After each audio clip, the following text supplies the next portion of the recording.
Bienvenue à LinkedIn Extenso, le podcast francophone qui parle de toutes les facettes de LinkedIn. C'est parti! Ici Mathieu Laferrière, spécialiste LinkedIn depuis 2007. Je vulgarise comment utiliser la plateforme au niveau du développement des affaires et du marketing.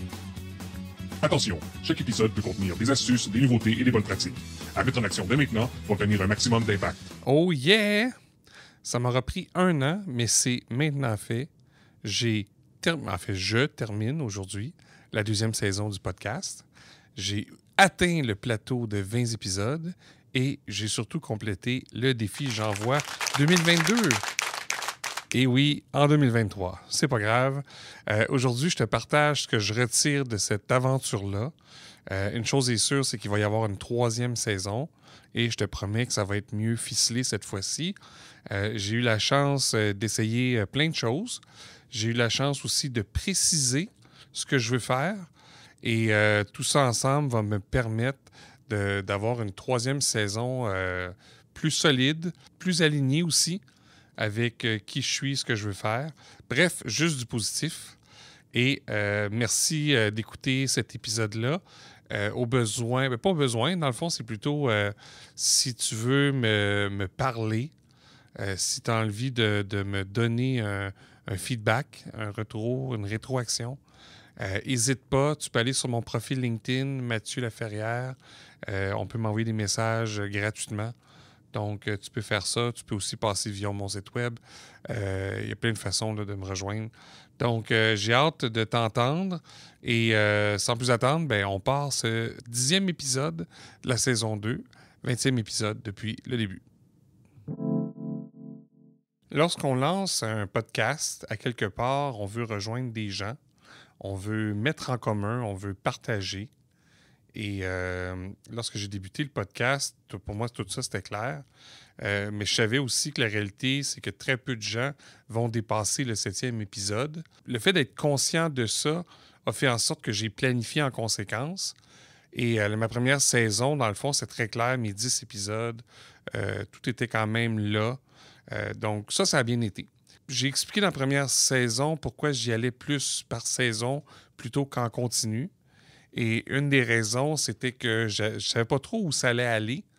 Donc, je trouvais ça difficile d'avancer sans le savoir. Alors, les saisons, ça me rassurait.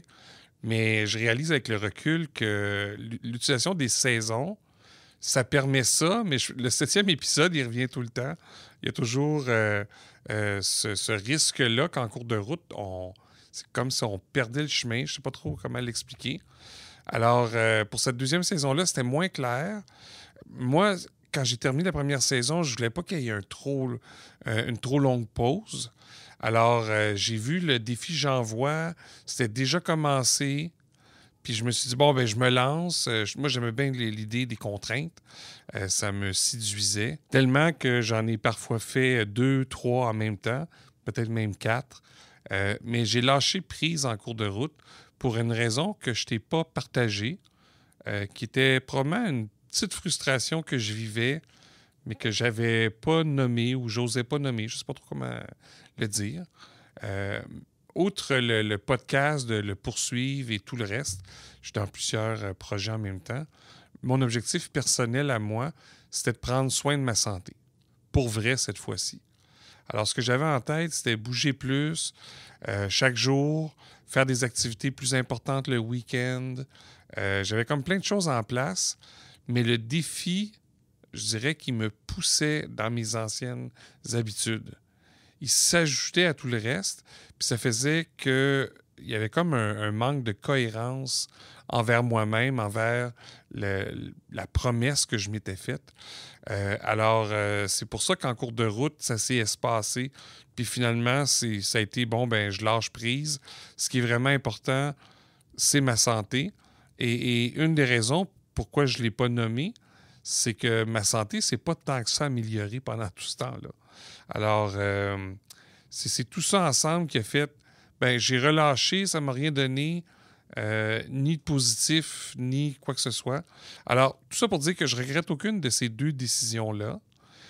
Celle de me lancer dans le défi et celle d'arrêter, ou en tout cas ne pas respecter les règles du début.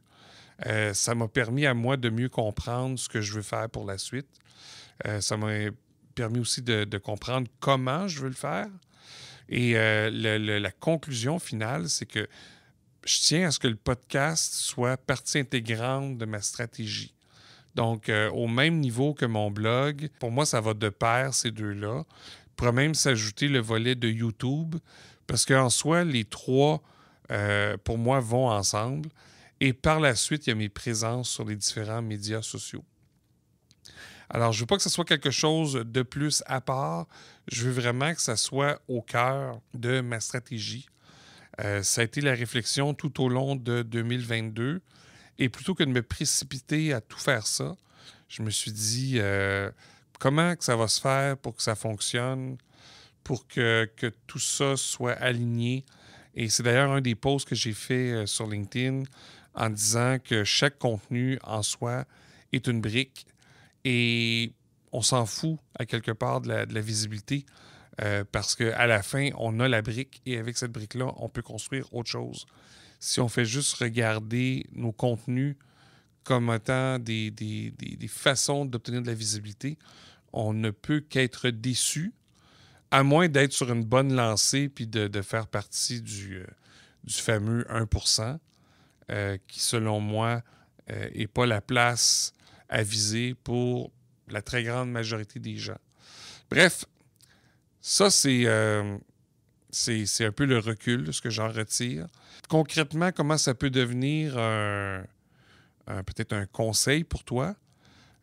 Savoir pourquoi tu le fais et t'assurer en cours de route que ça ne vient pas à l'encontre des autres projets que tu avais mis en place. Tout ça doit aller de pair à partir du moment qu'il y a des frictions, perte d'énergie et tout ça. Pose-toi des questions. Est-ce que je m'en vais... Est-ce que tout ce que je fais, dans le fond, va dans le même sens? Puis si, au final, c'est non, bien, il y a un besoin de réalignement, je pense. En tout cas, moi, c'est ce que j'ai fait, puis c'est ce que ça m'a permis d'obtenir. Maintenant, une des choses que je voulais faire, c'était aussi de regarder, maintenant que j'ai 20 épisodes, à quoi ça ressemble tout ça. Est-ce qu'il y a des choses qui ressortent? Je sais que j'avais posé la question à la fin de la saison 1, qu'est-ce que vous avez aimé, etc. Je posais la question à tous ceux qui écoutent le podcast. Et je te remercie, toi, principalement, d'être encore là aujourd'hui. Donc, les gens disaient « Ah, j'aime ça le format court, j'aime ça le format long. » Il n'y avait pas vraiment d'unanimité. C'est ça le mot que je cherche. Alors, il n'y avait pas d'unanimité. Et ce qui fait que j'ai continué à tester différents formats.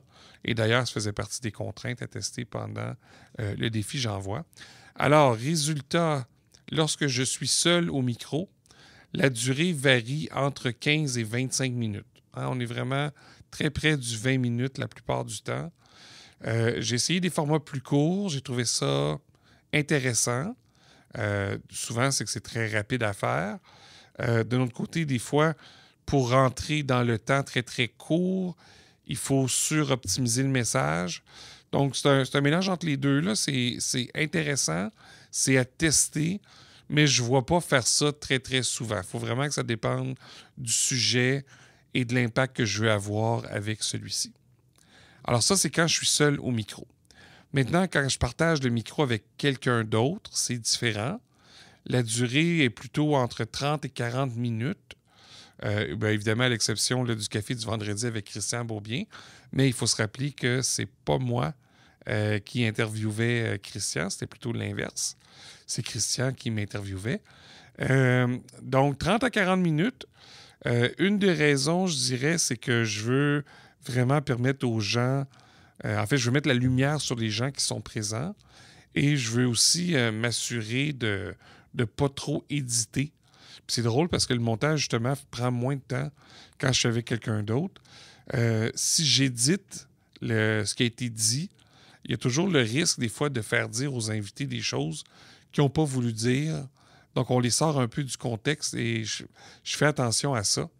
Donc, oui, les formats... en fait, lorsque je partage le micro avec quelqu'un, Je trouve que c'est un format qui est plus près de moi.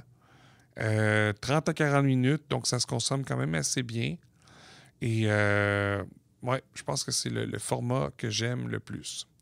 Si je regarde mon style, je dirais que c'est assez constant, même si je me suis pris parfois au jeu des contraintes. Je pense entre autres à la fois que j'étais pris dans la neige. Je pense pas que ça va changer à court terme. J'écoute d'autres podcasts où les gens sont énergiques, puis des fois, ils ont de l'air enflammés. Moi, c'est pas moi. Moi, j'ai une voix plutôt posée, à la limite calme, des fois introspectif, réflexif. J'irai pas plus loin que ça. Je me vois pas devenir une bébite. Je sais pas trop, c'est pas moi. Donc, ça va rester comme ça. Par contre, avec les invités, c'est peut-être plus facile des fois d'être la personne que je suis dans la réalité. Tout ça, c'est réel, on s'entend, là, mais ce que je veux dire, c'est que les gens qui me connaissent en dehors des médias sociaux, je peux être des fois un peu plus, je vais dire drôle, là. Il y a des gens qui ne seraient pas d'accord avec ça. Mais j'ai mon humour à moi et tout ça, puis ça, je veux le laisser peut-être plus transparaître. Il y a trop de gens qui m'ont dit Ah, t'es différent en personne. Pour moi, c'est pas très, très loin de qui je suis, me semble, en ligne. Mais peut-être que c'est ça, c'est le fait d'éditer, etc. Donc, des duos, c'est sûr qu'il va en avoir sur le podcast. Maintenant, dernier point, c'est une des choses que j'ai aimé beaucoup, même si ce n'était pas dans le défi, c'était de faire la synthèse de l'évolution de LinkedIn de 2019 à 2022. C'est souvent les gens... Moi, je dirais ça. Je trouve que parfois, les gens réagissent à des nouveautés ou à des retraits de fonctionnalités, tout ça. Ils réagissent très, très rapidement et ils font des raccourcis. Et ces raccourcis-là font en sorte qu'on comprend mal la plateforme, son évolution et tout ça. En faisant la synthèse, puis surtout en mixant, pas en mixant, mais en analysant en parallèle le contexte dans lequel LinkedIn a évolué, je trouve que ça amène une nuance, une réflexion. Il y a même des choses que je n'avais pas réalisées, mais en le mettant sur une ligne du temps comme ça m'a permis de le voir. Et ça, j'ai bien aimé ça, faire ça. Donc, je vais essayer de voir comment ça peut rester dans le temps. Alors voilà pour le petit retour de cette deuxième saison, 20 épisodes au total. Et la fin du défi J'envoie.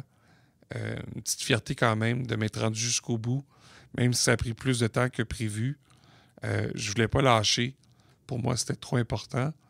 Et c'est maintenant fait. Alors, je vous laisse avec une suite. Alors, c'est quoi la suite? C'est pas tant la suite du podcast. Ça, je vais prendre un peu de temps pour finaliser les choses. Hein? On apprend de ses erreurs. Mais c'est plutôt la suite, ce qui s'en vient pour moi. Il y a des choses qui peuvent être peut-être pertinentes pour toi. Alors, déjà, sous peu, je repars aux Antilles. Une formation, en fait, 2 formations en Martinique. Une qui va être en intra pour une entreprise, l'autre qui va être en inter avec de multiples entreprises. Chaque fois, les gens sur place disent il aurait fallu que telle personne soit là, telle personne soit là. Donc, tranquillement, ça permet de planifier déjà des prochaines sessions. Donc, c'est sûr que j'y retourne à l'automne. Il va y avoir la Guyane française qui va s'ajouter. Donc, ça, je suis content de ça. Il y a quelques formations ou conférences qui vont avoir lieu, qui sont organisées soit par des comités sectoriels, soit par des ordres professionnels comme l'ordre des CPA. Alors ça s'en vient aussi à court terme. Et il y a un événement, je ne peux pas le mentionner encore, mais d'ici la fin du premier semestre, j'irai donner une conférence en France. Alors, ça, je suis content d'avoir été sélectionné. Je vais être là avec un collègue. On va évidemment parler de LinkedIn. Alors, c'est à suivre. Un peu plus tard dans l'année, Je vise donner une formation, en fait, plus qu'une, des formations au Maroc. J'ai toujours en tête d'aller donner des formations à La Réunion, à Polynésie française, et pourquoi pas Nouvelle-Calédonie. Hein? On va faire le tour de la francophonie, c'est ça l'objectif. Alors, des nouveautés à suivre. Et ça aussi, ça fait partie des choses que je devais considérer dans la suite du podcast. Le fait de bouger comme ça, de me déplacer.